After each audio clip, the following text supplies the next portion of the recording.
Iran के खिलाफ नया ऑपरेशन यूएई से शुरू होगा। पेंटागन में इस्राएली प्लान पेश कर दिया गया। इस प्लान के मुताबिक कहां-कहां हमले किए जाएंगे, किस-किस जजीरे पर कब्जा करने का प्लान है, इस बारे में आमिर रज़ा से बात करते हैं। आमिर भाई, पेंटागन में इस्राएली प्लान पेश किया गया है, उस प्लान में क्या चीज़ें हैं? ये पहली बात तो यह है कि ये जंग ही इसराइल के कहने पे शुरू की गई है और अमेरिका अब इस जंग से निकलने के लिए मुज़ाकरात की गेम खेल रहा था। इसराइल ये चाहता है कि ये जंग कंटिन्यू रहे। उसका फ़ायदा इसमें है कि वो पूरे मिडल ईस्ट पे और सऊदी अरब के बहुत सारे इलाकों पर इसी जंग के ज़रिए कब्ज़ा करना चाहता है। वो चाहता है कि ईरान के तमाम न्यूक्लियर पावर प्लांट्स जो हैं उनको तबाह किया जाए। अब जो नेतन्याहू ने एक गंदा प्लान बनाकर दोबारा पेंटागन में भिजवाया है ताकि उसकी जो है अप्रूवल मिले और उस अप्रूवल को जो है इस्तेमाल करते हुए वो चाहते ये हैं कि जो 5 बड़ी साइट्स हैं, न्यूक्लियर साइट्स हैं ईरान की, उन पर बेयक वक्त हमला कर दिया जाए और जो उसका सबसे बड़ा तेल का ज़ीरा हाक जजीरे पे है उस पर भी हमला किया जाए, लेकिन ये एयर स्ट्राइक और बम्बिंग के ज़रिए हो, वहाँ पर फ़ौज ना उतारी जाए और B-2 बम्बार जो हैं वहाँ पर मौजूद तेल को जलाकर राख कर दें और जो मिज़ाइल्स हैं जो वो न्यूक्लियर उनके रिएक्टर्स हैं उनको मिज़ाइल्स के ज़रिए तबाह किया जाए, लेकिन उसमें वो बॉम्ब्स ना फेंके जाएं जो नीचे पड़े अफजुर्दा यूरेनियम को जो है ना, उसके लिए खतरा हो। ताकि ताबकारी ना निकले। देखिए, असल प्लान ये है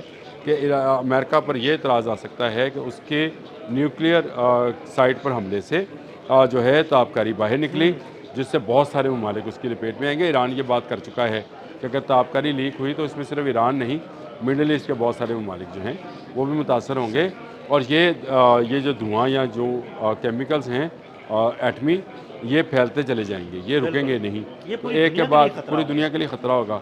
तो उन्होंने प्लान ये दिया है कि यहाँ पर बमबारी ना की जाए, बल्कि इनके जो एग्जॉस्ट पॉइंट्स हैं या इनके गेट्स हैं उनको तबाह किया जाए ताकि ताबकारी ना फैले और ये नकारा हो जाए। अगले आने वाले 1 साल के लिए, 1.5 साल के लिए इनको मरम्मती काम जो है वो हो। इस दौरान जो है आप उसका तेल को जला चुके होंगे, उसकी तजारत बंद कर चुके होंगे, ईरान खुद ब खुद घुटनों पे आ जाएगा। ये वैसे ही प्लान है जैसा इस जंग को 28 फरवरी से पहले शुरू किया गया था। अली ख़ामनेई को शहीद कर दें, वहाँ पर आप 2 मिसाइल फेंकें, लोग बाहर निकल आएंगे, बाहर निकल कर ईरान की रजीम को चेंज करेंगे। वो प्लान तो नाकाम हो गया, सीधी बात है, ये भी नाकाम होगा और ये मैं भी उसकी लगता वजह है कि नाकाम ही होगा। ये भी मैं इसकी वजह बताता हूँ। इस वक्त भी तकरीबन 250 साइंटिस्ट, रशियन साइंटिस्ट जो हैं इन न्यूक्लियर साइट्स पर काम कर रहे हैं। अच्छा, तो अब ये आमिर भाई, निकाम क्या ये होगा। इतना आसान होगा कि वो रशियन साइंटिस्ट काम देखिए, कर रहे हैं तो अब आपको उसको निशाना बनाएंगे तो उसमें तो रशियन भी उसकी लपेट में अब तक अगर न्यूक्लियर साइट्स पर हमला नहीं हुआ तो उसकी बड़ी वजह रशिया है और रशियन प्रेसिडेंट जो हैं वो बहुत ज़्यादा अग्रेसिव हैं। वो अपने लोगों के हवाले से अगर उन पर हमला किया जाता है, उसने पहले एक दफ़ा वार्न कर चुका है, वो बता चुका है कि अगर न्यूक्लियर हमला किया जाएगा तो फिर उसका जवाब न्यूक्लियर से दिया जाएगा और लोगों से संभाला नहीं जाएगा। देखें, पुतिन ने ये बड़े वाज़ेह अल्फाज में कहा था कि अगर आप न्यूक्लियर साइट पर हमला करेंगे तो फिर पूरा यूरोप भी न्यूक्लियर में जाएगा, अमेरिका तक न्यूक्लियर बॉम्ब जाएंगे और वो इन दिनों में वाकई में न्यूक्लियर की तैयारी भी कर रहा है। खबरें मौजूद हैं, अगर आप कहते हैं मैं आपको भिजवा देता हूँ। आमिर भाई, उसने तो मशकें भी शुरू कर दी मैं हैं यही कह रहा न्यूक्लियर जंग से हूँ, न्यूक्लियर जंग से 60-65 हज़ार फौजी उन मशकों में हिस्सा ले रहे हाँ, हैं। 72,000 फौजी है हाँ, टोटल। तकरीबन 72,000 फौजी है। उसमें सिर्फ इन न्यूक्लियर से निपटने के लिए नहीं, न्यूक्लियर गिराने की मशकें भी शामिल हैं। उसमें वो जहाज़ भी वो डिस्प्ले कर रहे हैं जो कि पहली मरतबा सामने आएंगे, जो न्यूक्लियर बम गिराएंगे। ये और ज़्यादा जो है खतरे की बात है। इसका मतलब है कि रूस दिखाना चाह रहा है कि उसकी कितनी बड़ी ताकत है। दूसरा, अभी पुतिन जो है इस वक्त चाइना में, बीजिंग में है और वहाँ पर से जो खबर निकल कर आई है वो ये है कि चाइना और रूस बराबरी की सतह पर, Russia not a small ally of China, बिल्कुल बड़ा अलाई है, हाँ, बिल्कुल बड़ा बिग अलाई उसको कहा जाता है। तो इतना बड़ा अलाई जो है ये अगर चीन गया है और वहाँ पर से जाकर वो काम कर रहा है तो मेरा ख्याल है ये प्लान उसी प्लान जैसे अली ख़ामनेई को शहीद किया था, ये भी उसी तरह इसमें ये भी शामिल है कि क़यादत जो है शहीद कर। हाँ, ये जो नया प्लान है इसका इसराइल का, ये भी हिस्सा है कि एक तरफ न्यूक्लियर साइट्स, फिर दूसरी तरफ तेल और तीसरी तरफ क़यादत।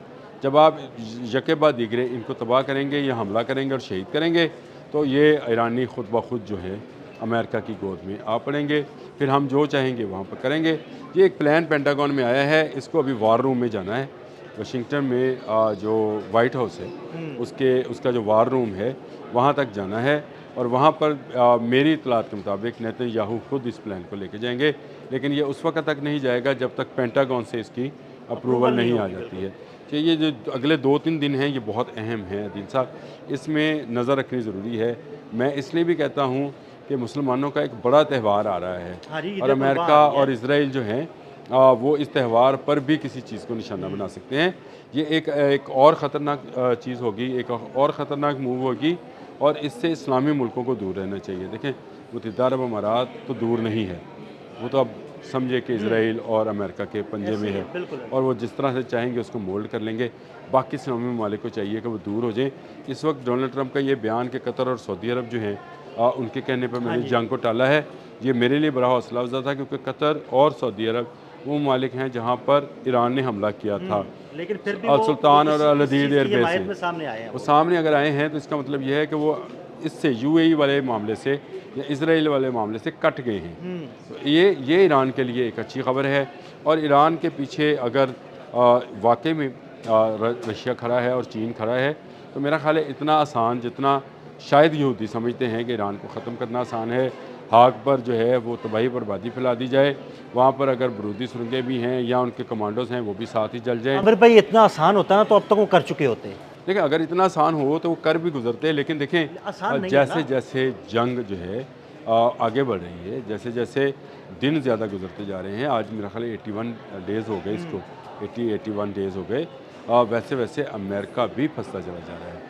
अमेरिका के डॉलर्स रोज़ाना की बुनियाद पर खर्च हो रहे बढ़ते जा रहे हैं हैं, और अमेरिका को अभी तक किसी बड़े मुल्क यानी अमीर इस्लामी मुल्क से कोई पैसा भी नहीं मिला है, इवन इसराइल से भी नहीं मिला उसको।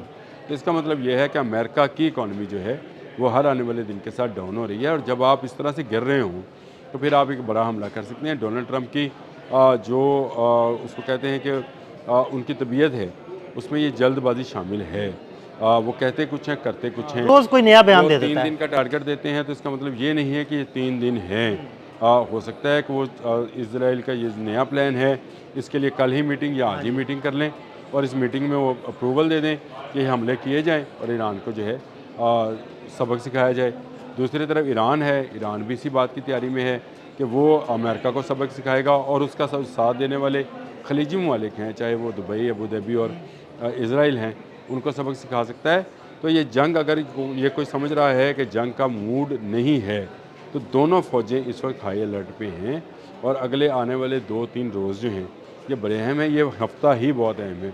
आज बुध है, अगली बुध तक ईद उल अज़हा तक, यानी अगली बुध 27 तारीख होगी मई की, उसकी डेट तक मैं ये समझता हूँ ये बड़े अहम दिन हैं। इन अहम दिनों के अंदर कोई बड़ी डेवलपमेंट जो है हो सकती है। अल्लाह करे ये बड़ी डेवलपमेंट मुआहदे की सूरत में हो, अल्लाह करे। बड़ा बेहतर है तो मुआहदे की सूरत में हो, लेकिन कि देखना है क्या मुश्तबा हमनई अपना यूरेनियम, ज़ुर्दा यूरेनियम जो है उसको अमेरिका के हवाले कर देंगे। जो नई शराइत आई हैं उसमें ये शर्त भी शामिल है कि रशिया को नहीं देनी या चीन को नहीं देनी, आपने यूरेनियम जो है अमेरिका ट्रांसफ़र करना है, अदरवाइज़ हम आपके न्यूक्लियर जो है पावर प्लांट सारे के सारे तबाह कर देंगे।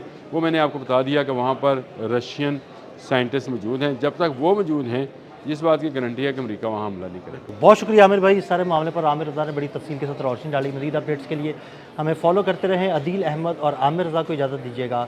अल्लाह हाफ़िज़।